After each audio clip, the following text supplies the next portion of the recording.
সৈকতনগরী দীঘার কাছে পদিমা গ্রামে পর্যটক টানার জন্য নতুন করে চৈতন্যদেবের মন্দির এবং পুকুরের মাঝখানে শিবের মন্দির তৈরি করার চিন্তাভাবনা করল বিদ্যাসাগর ক্লাব।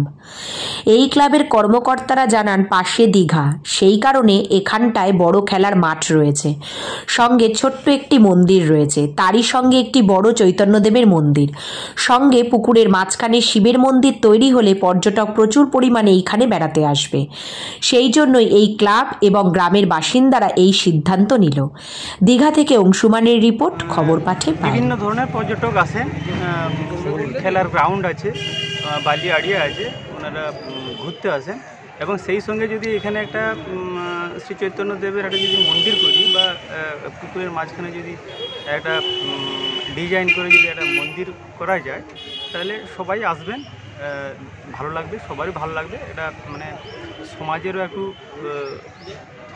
মানে আমরা একটু সমাজের দিক থেকে একটু এগিয়ে যাব, অনেকের এখানে কর্মসংস্থানও হবে।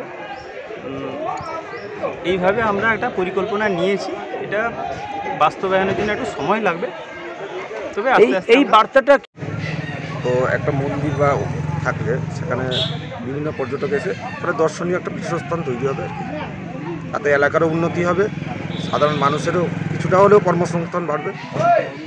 সেক্ষেত্রে কি মনে হয় যে পূর্ব